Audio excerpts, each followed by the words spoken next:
Ei, Silvio, hoje eu estou de frente com um superstar da Igreja Católica.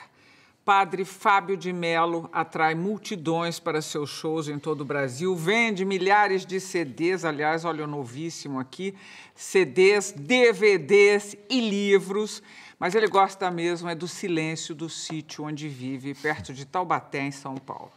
O sucesso e o assédio não desviam Padre Fábio do seu papel principal, o de mensageiro da fé cristã. Aos 42 anos, Padre Fábio se mantém sereno e respeitoso, sempre firme em sua missão espiritual. Mineiro da cidade de Formiga, ele é sacerdote e professor, graduado em filosofia e teologia, pós-graduado em educação, hoje escritor, cantor, compositor e apresentador de televisão. E filho da Dona Ana. Filho da Dona Ana. Padre Fábio, eu acabei de abrir o programa dizendo que você é um superstar. E você é. A gente esteve junto lá no Círio de Nazaré, aquele espetáculo de fé, aquela coisa maravilhosa. E a cada vez que você botava o pezinho naquela varanda onde estávamos, aquela multidão entrava em êxtase, gritava, aplaudia. Eu fico imaginando que deva ser para você um exercício diário, difícil, o de controlar a vaidade. Com certeza. É. O ego é uma coisa que não para de crescer e ele é muito perigoso. Eu sempre digo que, como liderança religiosa, o fato de nós sermos conhecidos se torna um risco muito grande. Eu tenho muito medo, sabe, Gabi, que com a vida que eu tenho, por causa das demandas que eu preciso ter, pelo fato de ter um trabalho artístico, um trabalho público, eu tenho de ter assessores, eu tenho de ter um escritório que me assiste, eu tenho de ter pessoas que cuidam de mim. Então, toda vez que a vida me proporciona a oportunidade, a autonomia, dessa simplicidade do despojamento, eu preciso viver, porque senão eu corro risco das prisões do meu ego.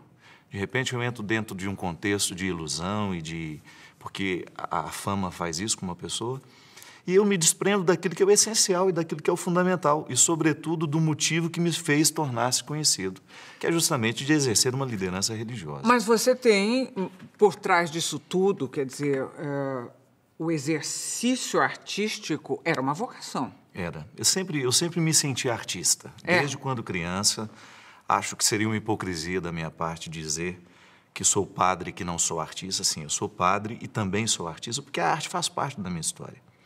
Eu, desde pequeno, eu sempre fui muito afeito às coisas belas, ao ofício de arquitetar as palavras, de compor. Então, eu não posso dizer que a arte não faça parte da minha vida. E eu acho que isso é tão religioso, né?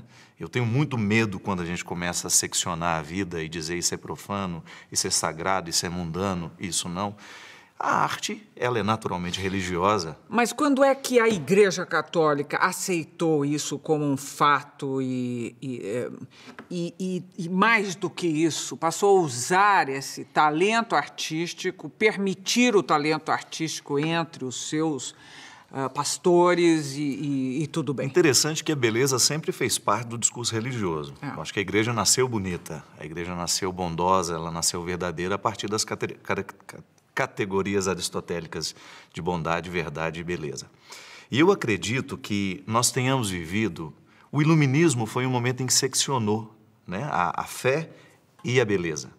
E desde então a gente acabou sofrendo... Acabou com as mulheres todas. Justamente. A gente viveu um período de muitas trevas do ponto de vista espiritual, quando a gente começou a dissociar que o que é belo pode fazer mal ao coração do homem. A gente começou a entender assim, né? E muitos discursos religiosos supervalorizaram o sacrifício.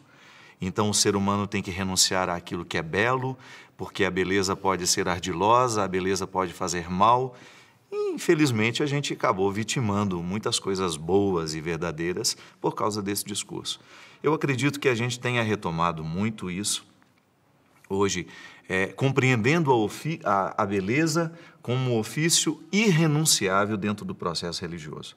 A retomada da beleza na liturgia, das vestes sacerdotais, então, e também da música presente dentro das nossas liturgias para ajudar a gente a rezar. Eu não consigo entender que nós possamos viver um processo religioso sem comportar essa dimensão estética. Mas você localiza historicamente quando é que começou a vir essa não apenas aceitação ou tolerância, mas necessidade de ter... Eu acho que quando a gente superou um pouco essa oposição que o iluminismo colocou. Mas é muito recente. Muito recente. Porque em outros tempos, toda a arte que a humanidade conheceu era produzida dentro dos contextos da Igreja Católica, né? A Idade Média... Os monges, as produções literárias, as grandes bibliotecas, as universidades, a arte sacra. Hoje, eu, por exemplo, sou mineiro, eu sou barroco, eu tenho uma alma barroca. Então, eu sempre tive facilidade, Gabi, de entrar dentro de uma igreja e imediatamente identificar que eu estava dentro de um contexto sagrado, porque a beleza me comunicava isso. A partir do momento que nós fomos retirando esses aspectos estéticos das nossas construções, ou até mesmo uma preocupação um pouco mais apurada com a beleza dos lugares, a gente ficou muito prático, a gente construiu uns galpões e disse que aquilo ali era uma igreja. Então, hoje, a gente acaba vivendo um empobrecimento quando você não tem mais uma arte que te cala, que te proporciona uma experiência religiosa. Então, é aquela necessidade. Isso, acho que você colocou bem. É proporcionar uma experiência religiosa. Que eu não consigo distinguir. Por exemplo, você vai a uma igreja, aquilo que você viveu no Círio de Nazaré, uma experiência religiosa simples, popular, que mexe com a gente quando você vê. Você tem elementos antropológicos riquíssimos e elementos teológicos riquíssimos. Só que quando você vai a um espetáculo de teatro, por exemplo, o mesmo acontece com você. Você não consegue distinguir aquele torpor que a arte lhe proporciona, ou quando você escuta uma orquestra sinfônica na Sala São Paulo, o que aquilo lhe provoca é religioso. Eu não tenho elevação. Quando você sente que a sua alma, quando as suas escolhas, elas não cabem dentro do contexto daquilo que é objetivo. Eu sempre digo que os objetivos só são suportáveis quando eles estão permeados de realidades supérfluas. Muito bom, muito bom. Ô, Padre Fábio, você é o primeiro que vem aqui, o primeiro religioso da Igreja Católica que vem aqui depois que o Papa passou por esse país. Então, eu queria muito conversar com você, para você explicar para nós o que é que se passou, o que existe por trás de cada fala do Papa Francisco. Primeiro, você esteve com ele quando ele veio ao Brasil? Eu recebi, né? Eu cantei para ele chegar. Eu fui convidado pela Arquidiocese do Rio de Janeiro, na pessoa do Dom Ani, que eu fizesse uma música para receber o Papa Francisco. Então, a primeira aparição pública dele em Copacabana, eu recebi, tive essa graça de recebê-lo cantando. Quando você diz eu tive essa graça, é uma coisa sincera? Ele tem alguma coisa especial, como o povo todo acha que tem, ou não necessariamente é diferente de outros papas que você possa ter conhecido? Na verdade, eu acho que eu descobri o segredo dele no momento em que eu olhei para ele. Até então, Marília, com toda sinceridade, eu estava muito nervoso porque eu ia cantar para o Papa.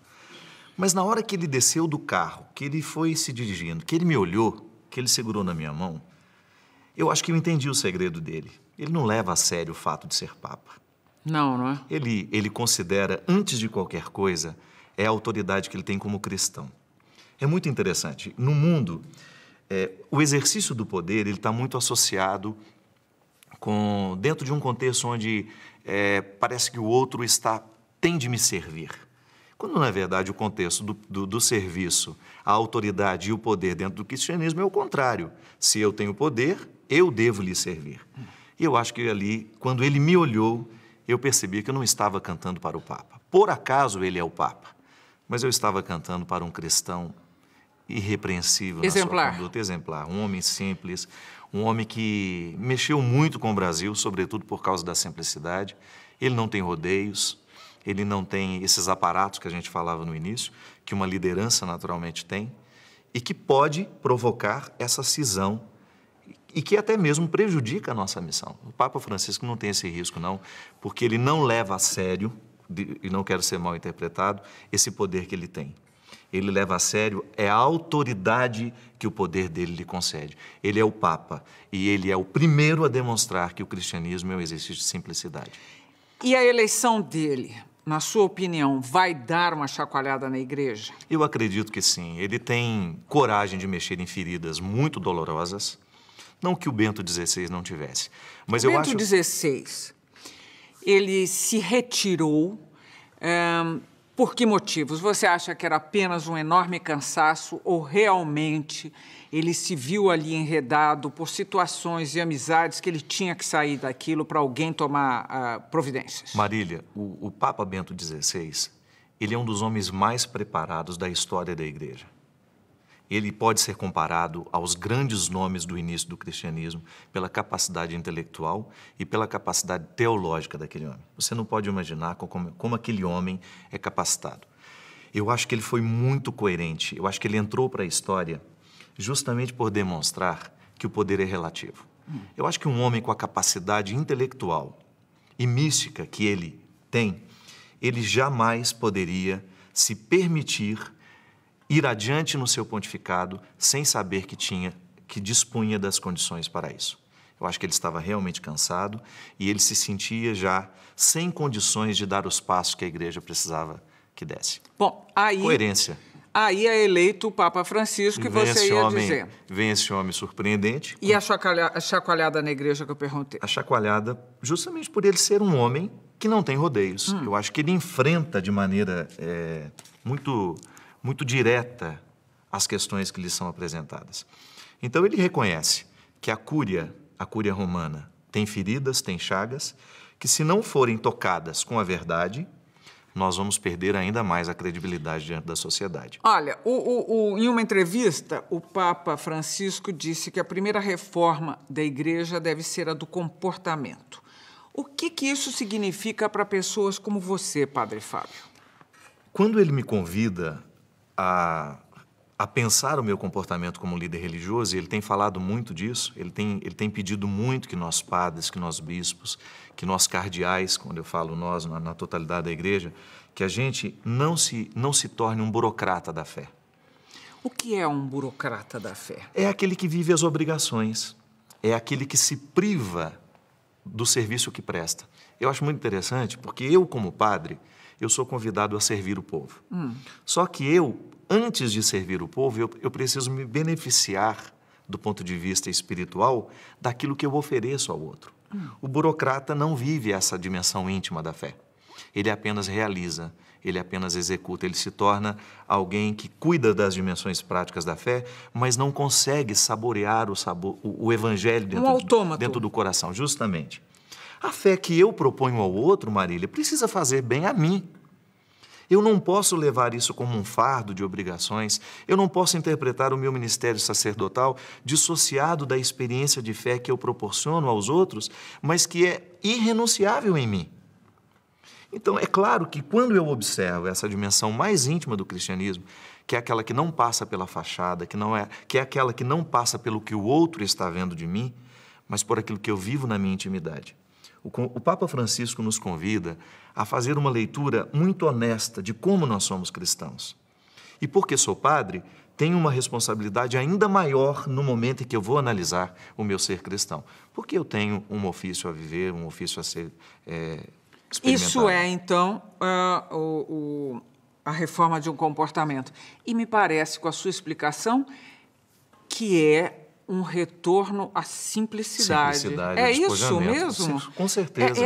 É uma coisa simples seja simples no entendimento e na vivência da sua espiritualidade e do seu trabalho com a espiritualidade. É isso? Com certeza. Para nos despertar. Essa simplicidade me desperta na maneira como eu interpreto o outro. Se eu tenho uma simplicidade como um estilo de vida, é natural que eu não me sinta melhor que ninguém. Eu tenho o direito de me sentir diferente, mas melhor que ninguém. Não é verdade? Bom, isso é um ponto cristão. Isso é um aspecto cristão absolutamente necessário. Agora vou terminar com uma pequena fofoca aberta. O que era aquele bispo da Alemanha lá? Qual bispo da Alemanha? Aquele que foi caçado agora. É dos 31 milhões de euros na reforma da própria casa. Na reforma da própria casa. Que loucura foi aquela? Pois é. Acontece. Não cabe, né? Veja bem, a partir do momento que você administra um dinheiro que não é seu, a partir do momento que você está lidando com o dízimo dos outros, a sua responsabilidade, ela passa pelo bom senso. Eu acho que por uma administração pública, comunitária, esse bispo jamais teria o direito de fazer o que fez. Achei que ele enlouqueceu, sabia? É. Aquele carro, aquela casa. Acontece em todos os lugares. Nossa, eu fiquei impressionado. Termina aqui o primeiro bloco, de frente com o padre Fábio de Mello. Nós voltamos daqui a pouquinho. Até já.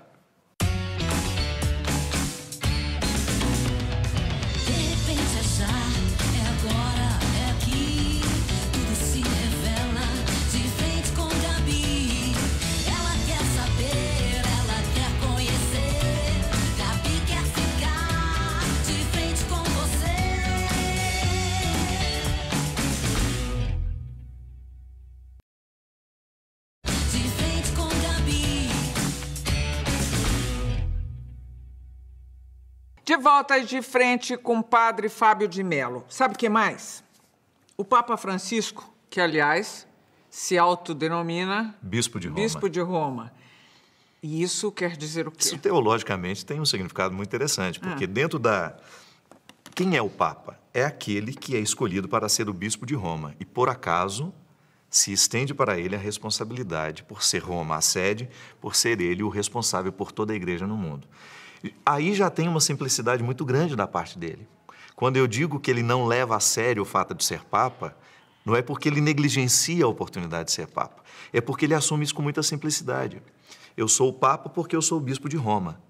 E ele, no exercício de Bispo de Roma, ele interpreta que a partir daquele momento, a responsabilidade dele é cuidar bem dessa igreja que lhe foi confiada. E aí ele diz uma coisa, ele usou uma imagem muito interessante na entrevista que eu citei anteriormente, e que eu quero citar aqui. Ele disse que a igreja é como um hospital de campanha depois de uma batalha, que não dá para perguntar a um ferido de guerra se o colesterol dele está alto. É preciso curar as feridas. Como é que um padre que reza missas no interior de São Paulo, você continua rezando as suas missas, interpreta essas palavras? A ferida hoje, dentro dessa igreja, Gabi, passa pela experiência pessoal de cada um de nós. Nós somos igreja. A igreja está presente onde existe um coração humano. E hoje as feridas são muitas. Por quê? Por quê? Foi bom você tocar nesse assunto. Por quê há a necessidade das igrejas? Por que nós, humanos, temos a necessidade da igreja?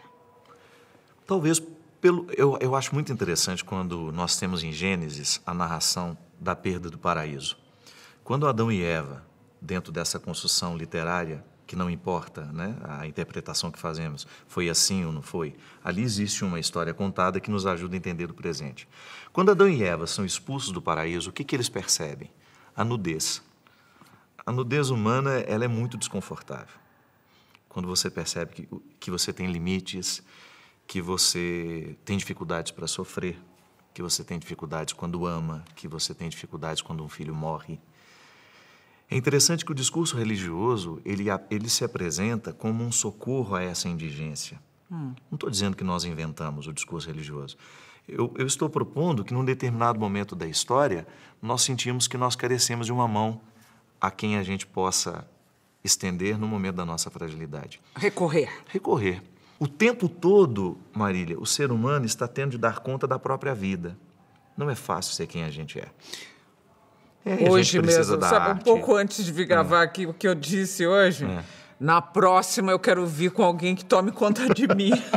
Tá vendo? Bom, então, voltando... Você não acha que a religião está diretamente associada a essa frase? Eu quero que alguém tome conta de mim? Com certeza, acho que está.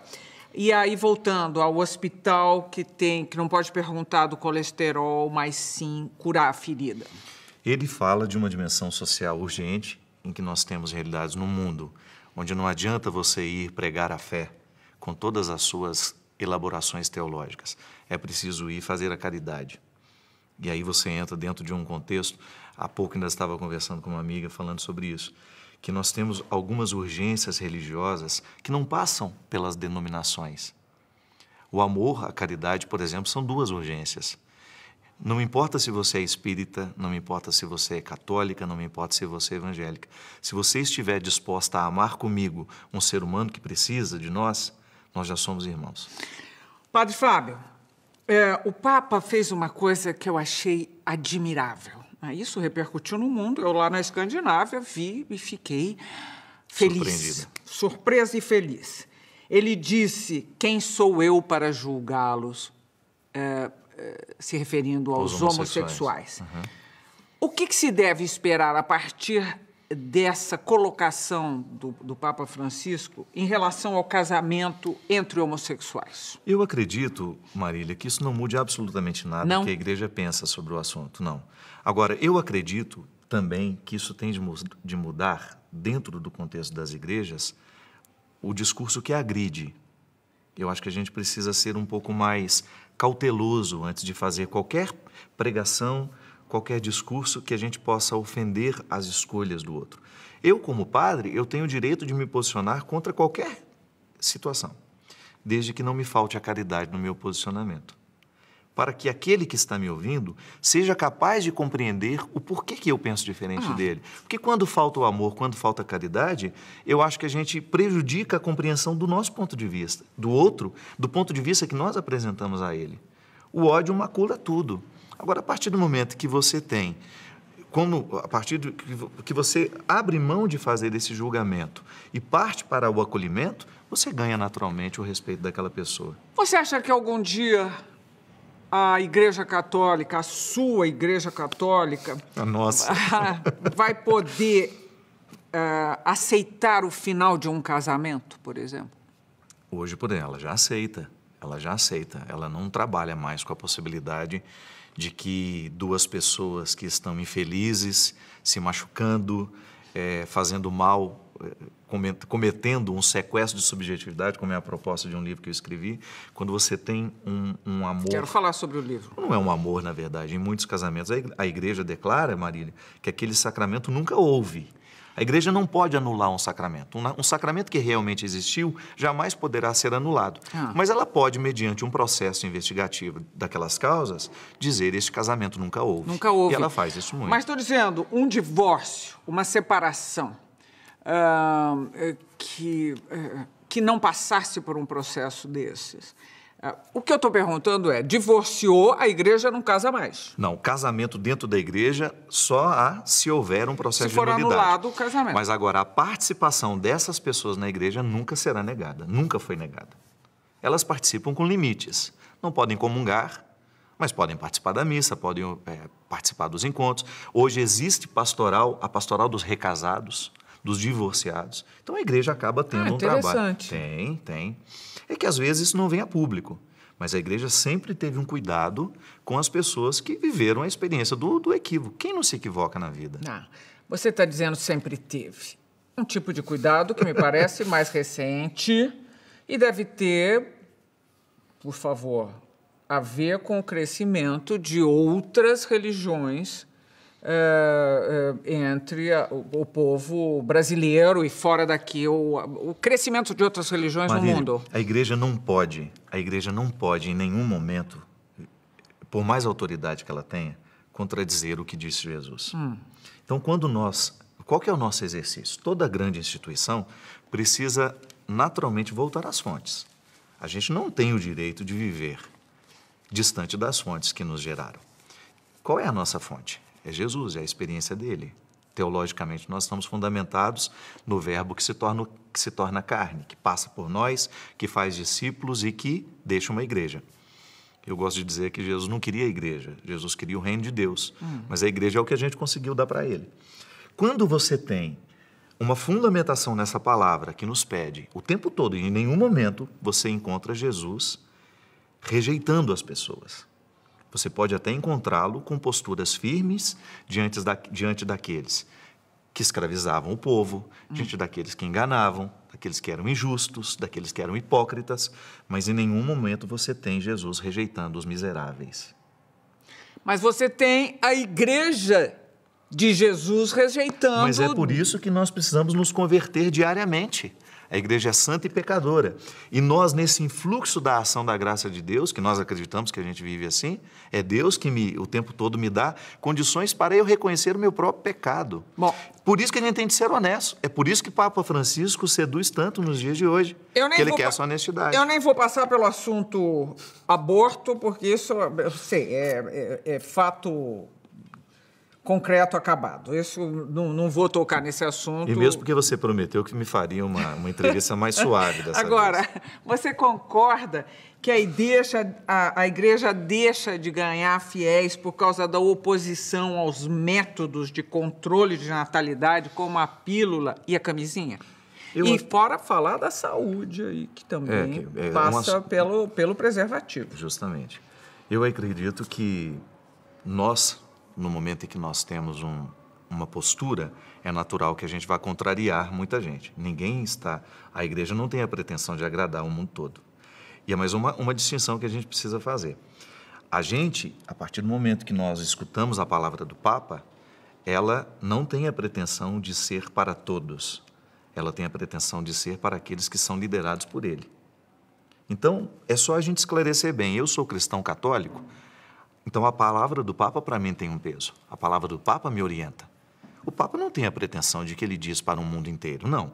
Ele pode ser como o homem que é, com a autoridade que tem, com o papel que ele tem como Papa, ele até ser escutado por todos.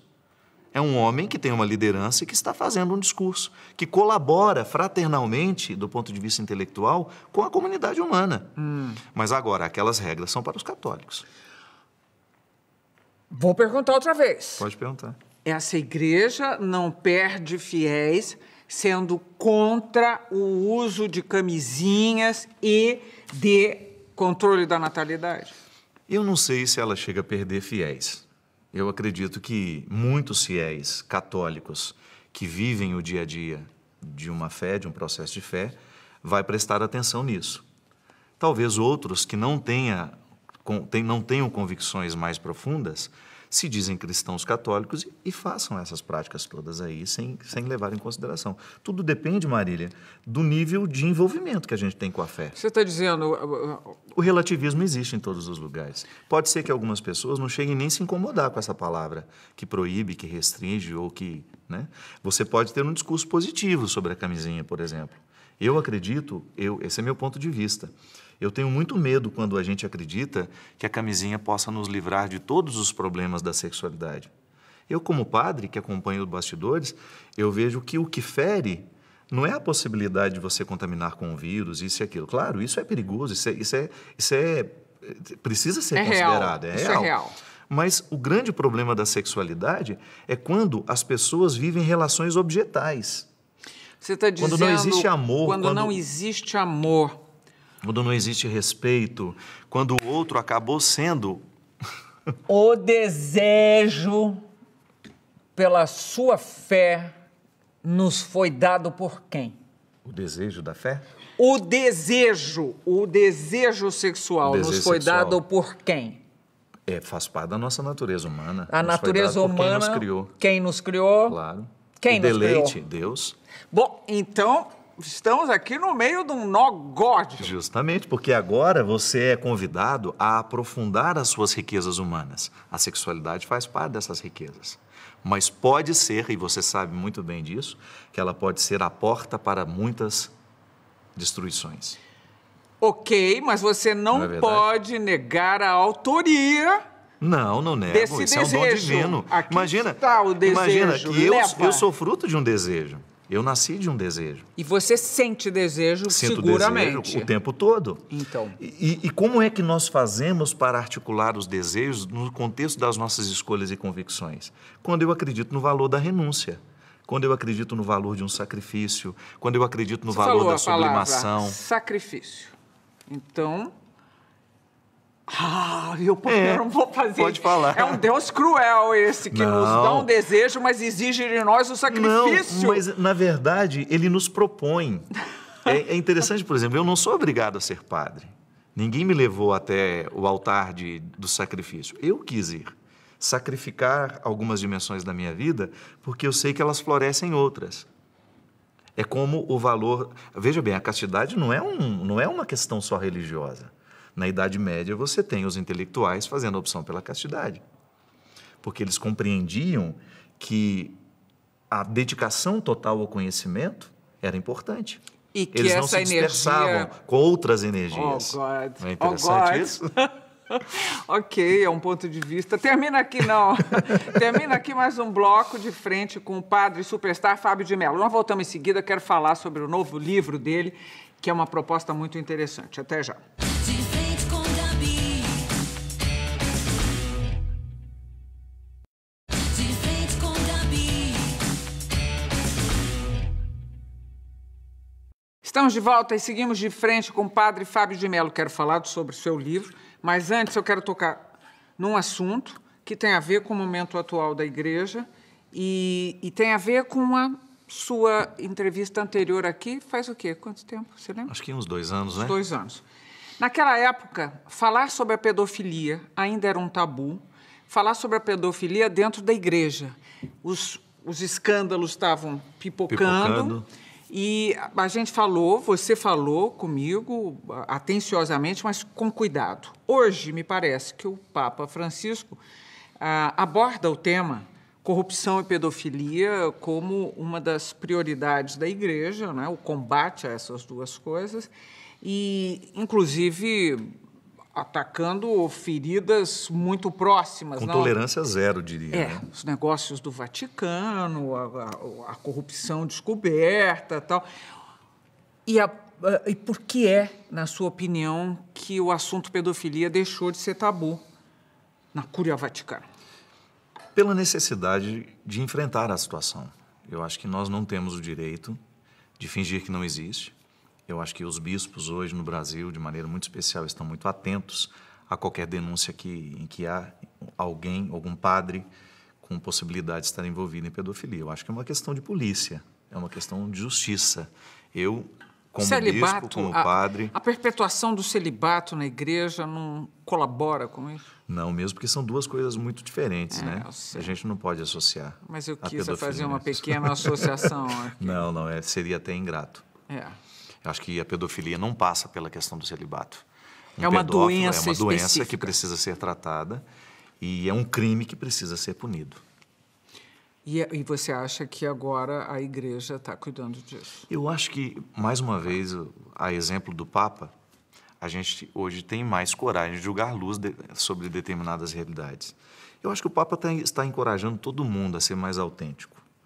Marília, eu tenho certeza que muitas indisposições da sociedade com a Igreja nasceram justamente porque a Igreja não teve coragem de assumir os erros que cometia. Eu acho que é tão mais fácil a gente ir a público e dizer, gente, erramos e nós queremos corrigir esse erro.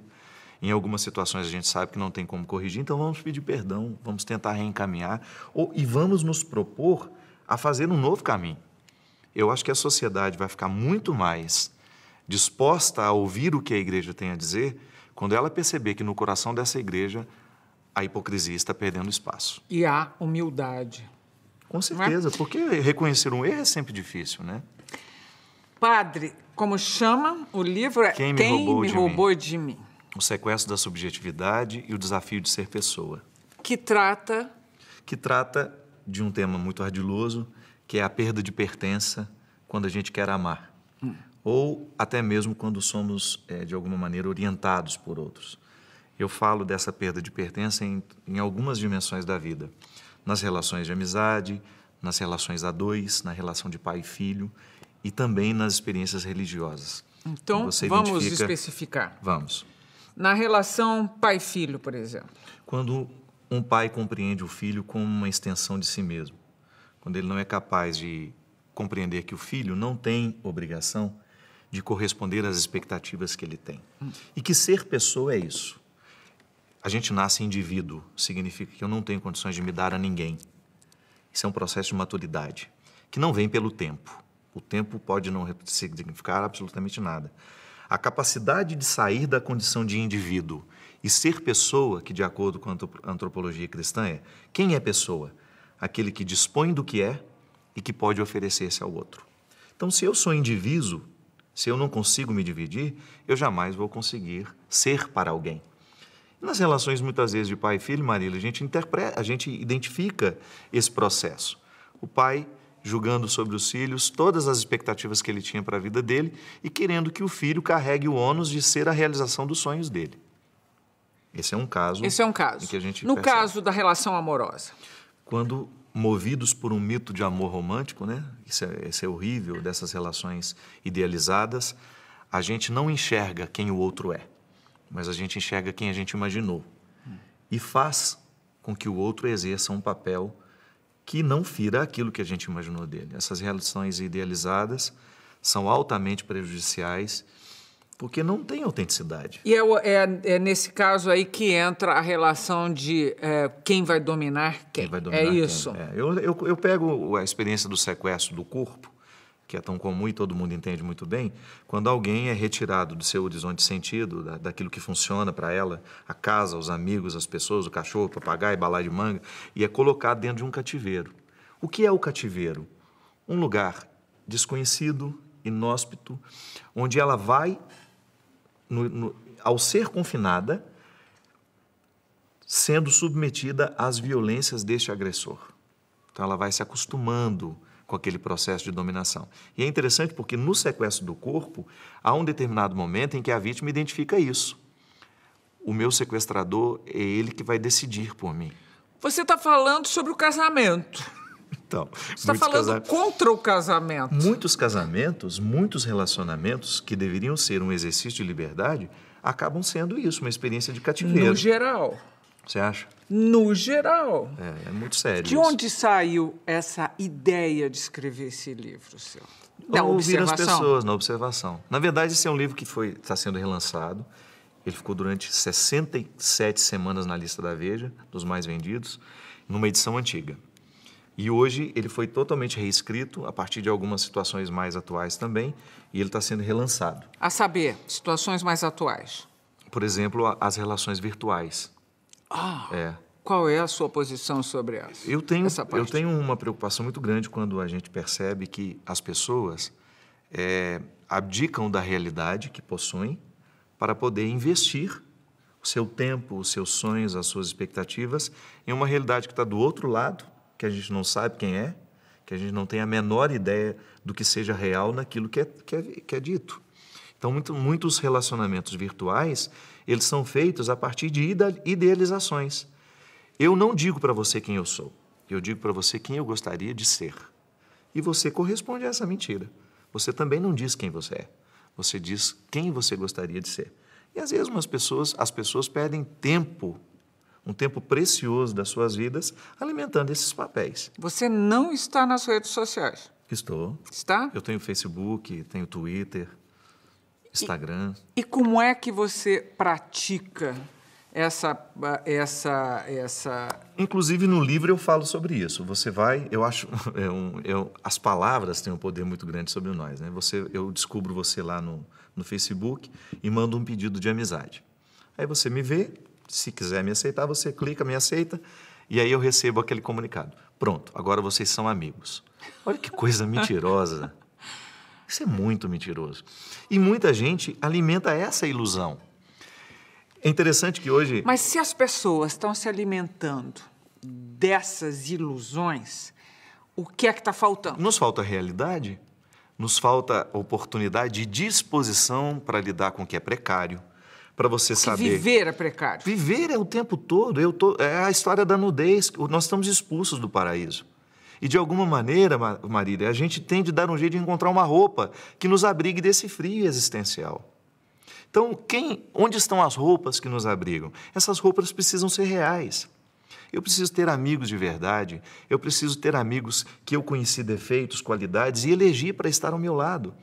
E muitas vezes, na relação idealizada, a gente não permite esse encontro. A gente abre mão do que é real. Aí vamos viver imaturos a vida inteira, com as frasezinhas do Pequeno Príncipe, que eu acho que deveriam ser abolidas da Jura? humanidade. Deus me livre. Quais frases? Tu te tornas eternamente responsável por aquilo que cativa. Você quer Você uma coisa... lembra disso? Isso é péssimo. Você leu na sua adolescência também? E escuto toda hora, porque os carentes de plantão, eles me ameaçam com essas frases. Ah. Você tem uma pessoa desequilibrada afetivamente. Marília, eu parto do princípio que há coisas que eu preciso que só eu posso me dar. Eu não tenho o direito de esperar que você me dê. Faz parte da minha dimensão pessoal, eu sou uma pessoa. Então eu tenho de dar conta da minha vida.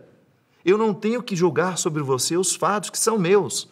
Aí aquela pessoa que não faz o menor esforço para viver esse equilíbrio, para se pertencer, ela vive eternamente imatura, ela olha para você e te joga essa frase de efeito. Olha, a partir do momento que você me conquista, Você é responsável por mim.